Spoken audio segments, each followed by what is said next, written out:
I'm primarily here because at the moment social media law and even in the public discourse, it feels like there is a huge wave of vitriol about women in general. I know the discussion is about మన dressing, మేము ఎట్లా బట్టలు వేసుకుంటాము, ఎలాంటి ప్లేసెస్కి ఎలాంటి బట్టలు వేసుకొని వెళ్ళాలి.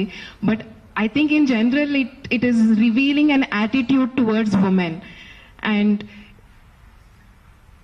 అట్ దిస్ పాయింట్ మనం 2026లోకి ఎంటర్ అవుతూ ఇప్పుడు మనం ఇలాంటి ఒక డిస్కషన్ చేస్తున్నాం, పబ్లిక్ డిస్కోర్స్ ఇలాంటి ఒక డిస్కషన్ జరుగుతుంది అనేది ఇట్స్ చాలా భయం వేసే సంఘటన నాకైతే. అండ్ మేబీ నాకు అనిపిస్తుంది that more and more women are trying to assert their autonomy and దానికి ఎలా రియాక్ట్ అవ్వాలో తెలియక మన బట్టల మీద పడుతున్నారని.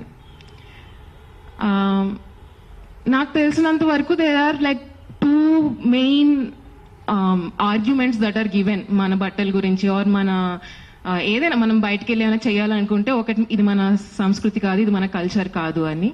ఇంకొకటేమో ఇది మగవాళ్ళు వాళ్ళు కంట్రోల్ చేసుకోలేరని. I want to address these 2 things because they are so ridiculous.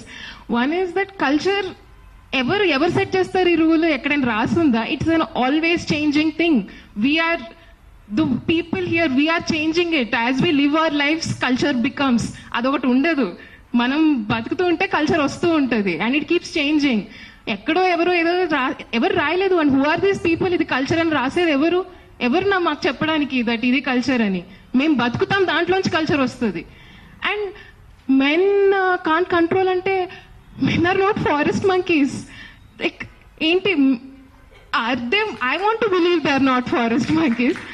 Like, I want to give you the dignity of a human being, but you are reducing yourself and saying that we can't control ourselves. That's ridiculous. Come on. మిమ్మల్ని మీరు తగ్గించుకుంటున్నారు. And I think I want to urge young people of women, men, all genders, because as much as ఇప్పుడు the rising star is on this conservative wave, regressive thought, it feels like that there is so much noise for that side. But I know that there are people who feel this is dangerous, this is poisonous, this is disgusting ane vallu chaala mandi unnaru, and we are not able to find each other because right now maybe that voice is loud.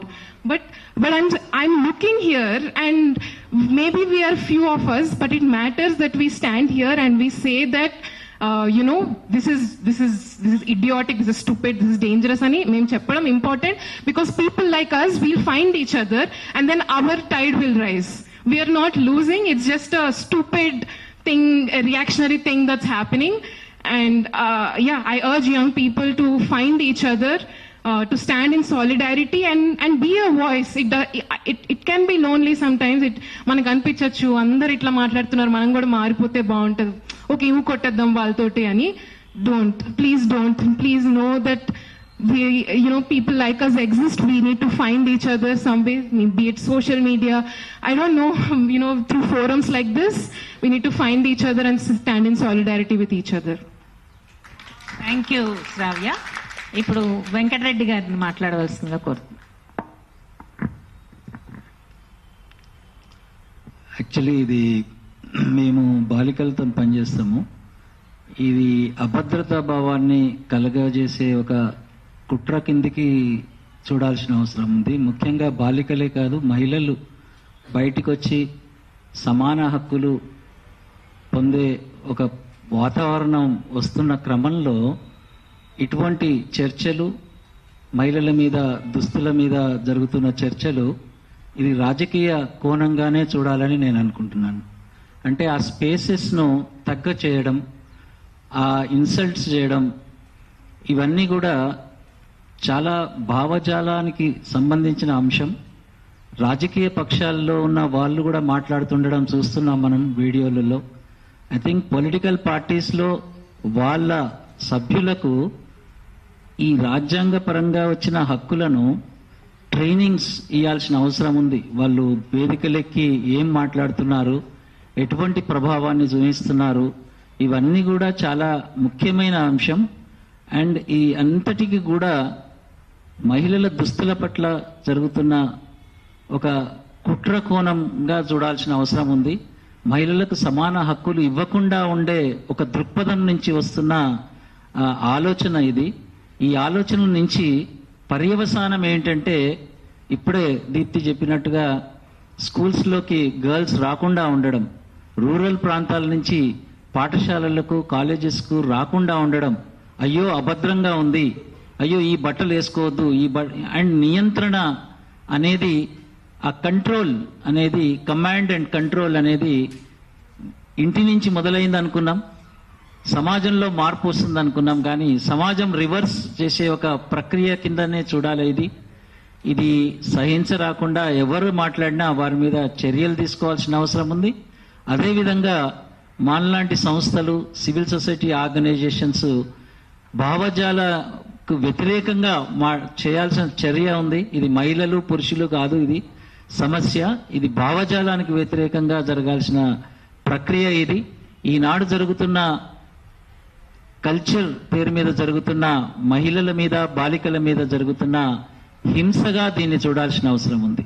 ఇది silence violence on women and children, ఇటువంటి comments వల్ల. కాబట్టి సమాజంలో ఉన్న అందరం కలిసి ఈ భావజాలానికి వ్యతిరేకంగా కలిసి పోరాడాల్సిన అవసరం ఉంది.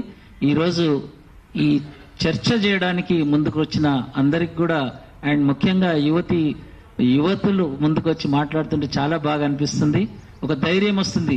నేను ఇప్పుడు ఇక్కడ ఆల్ మైన్ అవుట్ ఉన్నా, ఇక్కడ ఒక్కనే కూర్చున్నా, నాకు ఒక ధైర్యం వచ్చింది, మాట్లాడి తీరాలి దీని మీద అని చెప్పి.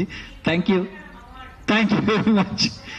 అండ్ దీని మీద మీడియా స్పెషల్లీ, అండ్ ఒక పత్రికలో సగానికి ఎక్కువ పేజ్ ఎడిటోరియల్ రాసేశారు దాని మీద జస్టిఫై చేస్తూ. సో బాధ్యత రాహిత్యం అనేది ఎక్కడి నుంచి స్టార్ట్ అవుతుంది? రాజకీయంగా లేదా మీడియాలో. ఇటువంటి వాటిని చాలా సున్నితమైన అంశాలు ఇవి. ఈ సున్నితమైన అంశాల్లో ఎక్స్క్లూడ్ అయ్యే ప్రమాదం ఉంది మహిళలు. కానీ కొట్లాడి సాధించడానికి ఉన్న ధైర్యం ఉన్న మహిళలు ఉన్నారు. వాళ్ళతో పాటు అందరం కలిసి, ఇట్స్ నాట్ ఎ మహిళల issue, it's a men issue. ఈ మెన్ ఇష్యూ అండ్ మహిళల ఇష్యూ అందరం కలిసి పనిచేయాల్సిన అవసరం ఉంది. థ్యాంక్ యూ వెంకటరెడ్డి గారు. ఇప్పుడు ఆడియన్స్ లో ఉన్నటువంటి అంజలి వచ్చి ఒక్క నిమిషం మాట్లాడాల్సిందిగా కోరుతున్నాను. బస్తీ పిల్లలతో, ముఖ్యంగా వల్నరబుల్ పిల్లలతో పనిచేస్తున్నటువంటి యంగ్ యాక్టివిస్టు